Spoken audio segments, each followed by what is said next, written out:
Entrevista Venevisión. Líder en opinión. Por tu canal independiente, Venevisión. Ya estamos listos para iniciar Entrevista Venevisión y vamos a entablar conversación con el diputado Héctor Rodríguez, jefe de la fracción parlamentaria del Bloque de la Patria, diputado ante la Asamblea Nacional en representación del Partido Socialista Unido de Venezuela. La última vez que vino le preguntaba si iba a seguir al frente como jefe de fracción. Entendemos que será así, ¿no? Por ahora. Por ahora. ¿Cómo estás, Hendrina? Feliz año. Gracias Feliz Día por estar. de Reyes para ti y para todo el país. Gracias y bienvenido. Hay interesantes temas que conversar, sobre todo lo que ha sucedido en las últimas horas. El diputado Víctor Clark, en horas de la mañana, estaba en la Contraloría, estaba haciendo la introducción de un recurso donde se estaba solicitando sanciones administrativas, penales, contra el hoy presidente de la Asamblea Nacional, Julio Borges. Entiendo que también estaba usted en el Tribunal Supremo de Justicia haciendo lo propio, pero en función de la declaratoria de desacato de la Asamblea Nacional. Quisiera que comenzáramos por esto. Estas acciones que se están introduciendo ante estos dos organismos, ¿qué pretenden? Sí, bueno, gracias por la invitación. Primero, el día de ayer creo que se cierra un ciclo, ¿no? Un ciclo del primer año de la Asamblea Nacional. Desde nuestra perspectiva del Bloque de la Patria, un año muy negativo para la Asamblea Nacional, un año que en poco ayudó a los venezolanos, a las venezolanas en un momento de dificultad. Un año donde la oposición apostó a un camino, que es un camino indiscutiblemente insurreccional, inconstitucional, violento, amenazante. Podemos olvidar el discurso de los 6 meses con el que arrancó Ramos Ayub y luego ahí, bueno, plantearon la enmienda constitucional, la nacionalidad del presidente, la Carta Democrática de la OEA, el referéndum, la rebelión popular y nada de eso fue posible. Y tampoco fue posible lo que prometieron en la campaña electoral de que iban a acabar con las colas. Y yo creo que no fue posible porque midieron mal, porque no fueron responsables con la oportunidad que se les dio al país. Yo creo que lo responsable hubiese sido sentarse en la Comisión de la Verdad, sentarse en la mesa de diálogo, sentarse en la mesa con los sectores productivos y decir, no estamos de acuerdo en muchas cosas, pero el momento amerita, el país amerita que trabajemos juntos, que dialoguemos, que creo que es lo que quiere la mayoría del país. Yo creo que lo más expresivo de eso fueron las 2 últimas sesiones del año pasado, donde el Bloque de la Patria se retiró, no participó, pero ni en esas circunstancias fueron capaces de cumplir con la Constitución. La Constitución les daba hasta el 4 de diciembre para nombrar los rectores y no lo hicieron por sus peleas internas, por sus aspiraciones internas, por sus conflictos internos. Y te digo esto en función de tu pregunta porque creo que ayer, 5 de enero, donde vimos, bueno, despedirse ya Ramos Ayub, muchas y muchos teníamos la expectativa. Yo el que más creo, porque tuve la oportunidad durante un año de hablar de forma reiterada como jefe del Bloque de la Patria con el jefe de la oposición, con el que era el homólogo en que era ese Julio momento. Borges, y lo escuché en varias oportunidades decir que no estaba de acuerdo con la ruta que estaba planteando Ramos Ayub, que no estaba de acuerdo con el desacato, que no estaba de acuerdo con la violencia, que él sentía que había que dialogar, que había que debatir, que había que unir fuerzas para resolver los problemas del país y que me pedía que abriéramos espacio para ese diálogo. Por lo tanto, aunque es difícil creerle la palabra a la oposición, ayer teníamos un grado de expectativa de que, bueno, va a venir un grupo de personas con una política distinta, tendiendo puentes, sumando fuerzas, poniéndonos al servicio del país. Sin embargo, arrancó mal. Arrancó en una actitud de desacato, arrancó planteando cosas que no están en la Constitución, arrancó amenazando, arrancó haciendo una mala copia de lo que hizo Ramos Ayub. Y una mala copia va a traer como consecuencia los mismos resultados. Ojalá reflexione, ojalá no tenemos que volver a perder el año 2017 en un espacio que es útil para el país si así lo quisiera. Diputado, vamos a mirar el futuro y lo que le espera al país, sobre todo con este tema de la Asamblea Nacional que ha generado tanta controversia. Usted ha dado unas declaraciones a la par de advertencias que realizaba el propio presidente de la República, Nicolás Maduro, cuando hacía referencia a la posibilidad de autodisolución de la Asamblea Nacional, en la que usted dijo, si no se corrigen los errores, será necesaria una nueva asamblea. ¿Están planteando de alguna manera que existe la posibilidad este año de unas elecciones para un nuevo parlamento? Yo creo que es un planteamiento que se hace al país. ¿Para qué nos sirve esa Asamblea Nacional? Una Asamblea Nacional que no te es útil a ti, no me es útil a mí, no le es útil absolutamente a nadie. No sirvió durante el 2016. Tenemos la expectativa que en el 2017 sea distinta, pero arrancaron mal. Arrancaron copiando lo malo que hicieron el año pasado. Así que sí, planteémonos esa posibilidad. Esa posibilidad en el marco de la Constitución ¿cómo entraría? O sea, no está previsto que exista una disolución de la Asamblea Nacional. Desde el punto de vista legal, ¿qué ampara esta iniciativa que usted propone? Bueno, habría que evaluarlo y los órganos jurisdiccionales nos dirán cuáles son las salidas posibles. Lo que es cierto es que tenemos una dirección de la oposición venezolana que se empeña a anular el funcionamiento de la Asamblea Nacional. Y es muy sencillo. Reconoce las sentencias del tribunal, reconoce la Constitución, reconoce los poderes. Puedes estar o no estar de acuerdo. Es normal que si dos partes vamos a un tribunal, a alguno de los dos no le va a gustar la sentencia, por la que la sentencia va a favorecer a uno de los dos. Yo siempre pongo el ejemplo del 2002. Hubo un golpe de Estado en Venezuela y el tribunal dijo que no, a los chavistas no nos gustó. Ahora acatamos la sentencia, porque así funciona la democracia, así funciona el Estado de Derecho. Es decir, es obvio, es claro, se ha demostrado que hubo fraude electoral en Amazonas. Lo natural es que repitamos unas elecciones. Ahora, ¿por qué se niegan a hacerlo? ¿Por qué se empeñan en seguir dilatando ese proceso? ¿Por qué no reconoces que cometiste fraude? ¿Por qué no reconoces los errores que cometiste en el 2016? ¿Por qué no acatas la sentencia? Mira, ¿sabes cuál fue el nivel de inasistencia de la oposición el año pasado? 60%. En el 60% de las oportunidades no se pudo reunirse por falta de quórum. Es imposible que hayan diluido o no sabemos cómo entender cómo diluyeron el poder de esa manera. Y lo que menos comprendemos es que este año estén repitiendo las mismas direcciones. Yo los llamo a la reflexión. ¿Qué es lo que pedimos? No un diputado chavista. ¿Qué es lo que pedimos como padres, como madres, como venezolanos? Sumémonos, trabajemos juntos. ¿Qué pasa en una familia cuando hay un problema? Te sientas a discutir y dices, bueno, vamos a ver en qué estamos de acuerdo, en qué no, y en lo que estemos de acuerdo avancemos. Es lo que nos pide a grito el país. No nos pide la guarimba, no nos pide la violencia, nos pide que reconozcamos que existen dos fuerzas y que sumemos lo mejor de cada fuerza para resolver los problemas. Y es lo que le plantea el presidente con la mesa de diálogo. Ahora se niegan. ¿Qué está previsto para el 13 de enero, que era la fecha tentativa del nuevo encuentro de la mesa de diálogo? Bueno, hay que ver cómo se siguen desarrollando los acontecimientos. La oposición firmó unos acuerdos. Acuerdo número 1, acatar las decisiones del tribunal, ponerse a derecho. No lo ha hecho hasta ahorita.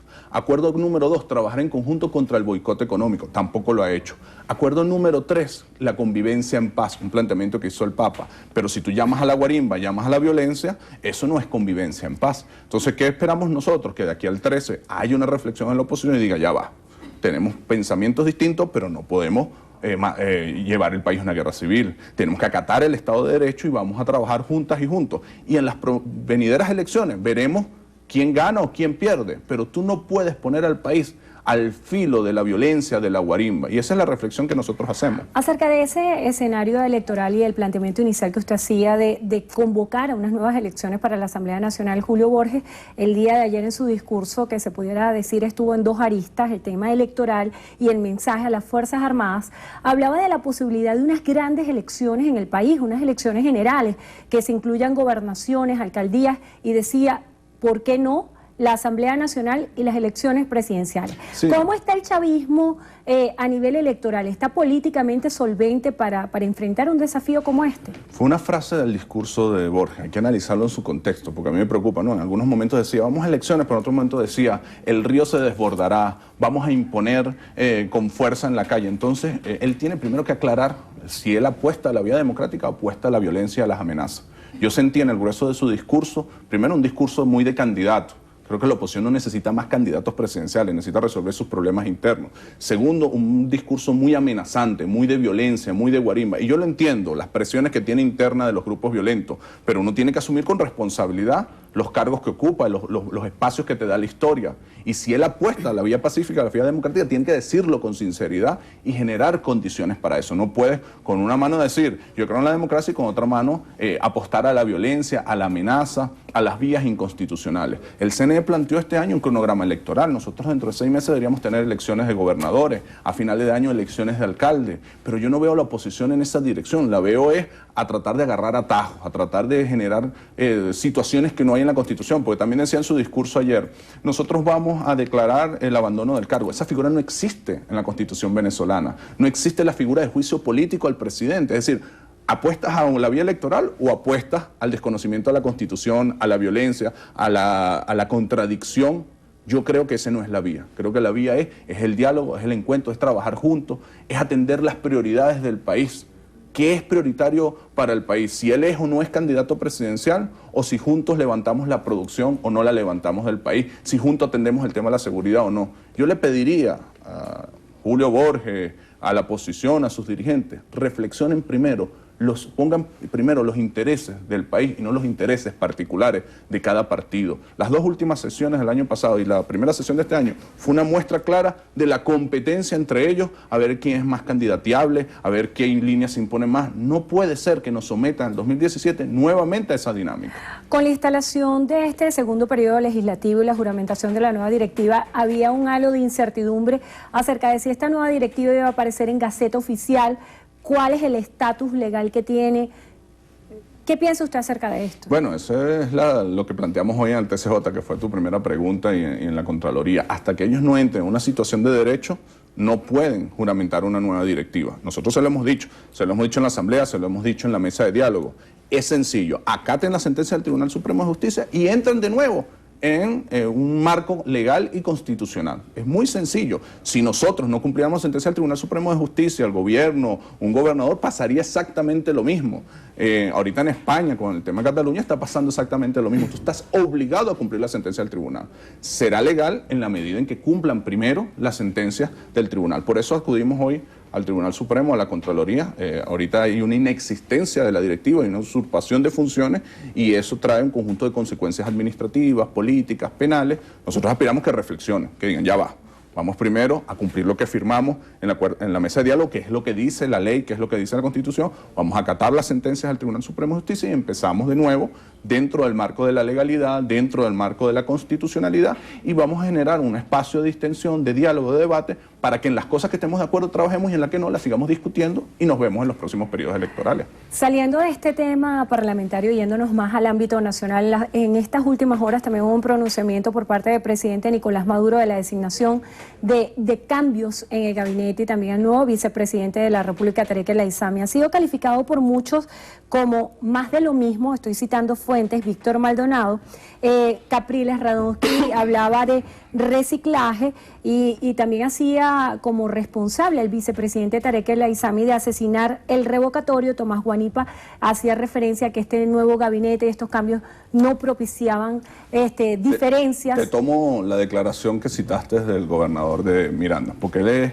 primero ha sido 2 veces candidato presidencial y ha perdido, y segundo, tiene 16 años gobernando el estado Miranda, ¿no? 8 de alcalde y 8 de gobernador. Por lo tanto, si él es uno de los principales críticos a la revolución, él debería tener una vitrina que mostrar. ¿No te gusta la Misión Vivienda? Bueno, dime el Estado, que tienes 16 años gobernando, ¿qué haces mejor?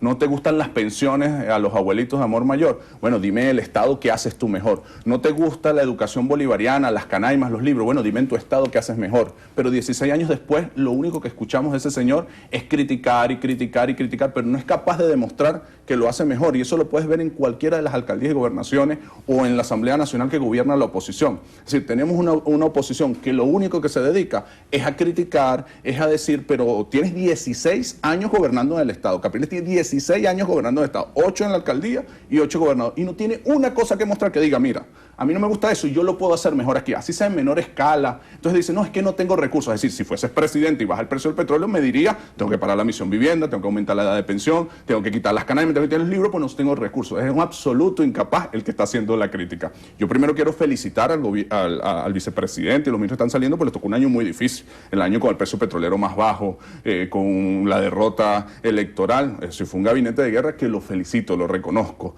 y darle todo mi apoyo al nuevo equipo. Yo creo que el compañero Tares es un compañero que ha demostrado mucha eficiencia en los cargos donde ha estado. Creo que la gestión en la gobernación de Aragua es una gestión impecable, excelente, de rescate de los espacios públicos, de la Plaza Bolívar, del Teatro La Ópera, de apoyo a la juventud, y estoy seguro que le va a inyectar con su juventud un grado de eficiencia, de energía a la gestión, que va a ayudar mucho no a la revolución, sino al país, a que se mejoren las misiones, a que lleguen más canaimas, a que lleguen más pensiones, a que se fortalezcan los CLAP, que es lo que deberíamos estar apostando todas y todos los venezolanos.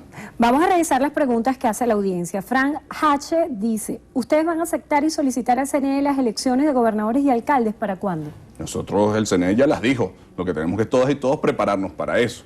La oposición, en vez de estar viendo locuras, viendo que es candidato presidencial, debería prepararse para las elecciones de gobernadores y alcaldes. Vicky, que es Yara Victoria 17, pregunta, si la Asamblea Nacional no sirvió en el 2016, ¿en años anteriores sí sirvió? Indiscutiblemente se aprobó la ley del trabajo, se aprobó la ley del deporte, se aprobó las leyes para las pensiones de los abuelitos. Este año salió una ley y ellos trabajaron 15.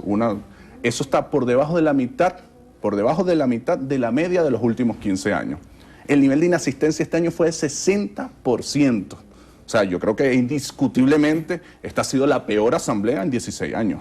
Johnny González pregunta, ¿cuál es la estrategia para que los diputados de ambas partes se pongan de acuerdo y el pueblo tenga una respuesta efectiva? Va a depender mucho del liderazgo. Nosotros estamos diciéndole, estamos dispuestos a hablar, estamos dispuestos a dialogar, estamos dispuestos a conversar. Esperamos que la oposición corrija sus errores, primero los reconozca. O sea, yo escuchaba ayer las felicitaciones que se daba a la oposición. Felicitaciones por tremenda gestión. Yo decía, Dios mío, ¿en qué país viven estos señores? O sea, lo que ellos tenían que hacer ayer es decir, país, pedimos perdón. Lo hicimos mal en el año 2016. Vamos a corregir y ahora vamos a hacerlo de esta manera. Ahora, yo sé que ayer no mentira. Dicen, no, lo hiciste excelente, Ramos. Yo no, lo hizo malísimo. No hizo nada para el bien del país, no cumplió con ninguno de los objetivos que planteó, tuvo 60% de inasistencia, no aprobó leyes, ni siquiera a sus electores le cumplió, lo hicieron mal. Y lo peor que pueden hacer es repetir la receta del año pasado, porque vamos a volver a perder un año en la Asamblea Nacional. Para finalizar, Juan González pregunta, ¿cuándo circulará el nuevo cono monetario? Bueno, ya están llegando al país, hemos visto los aviones que han llegado y seguramente en los próximos días se irá distribuyendo entre los bancos. Bueno, agradecemos la presencia del diputado Héctor Rodríguez, jefe de la fracción parlamentaria del Bloque de la Patria, diputado ante la Asamblea Nacional en representación del Partido Socialista Unido de Venezuela. Gracias por estar con nosotros. Gracias a ti, Andrina, y feliz Día de Reyes para todas y todos. Así es, que tengan todos feliz tarde. Gracias por acompañarnos.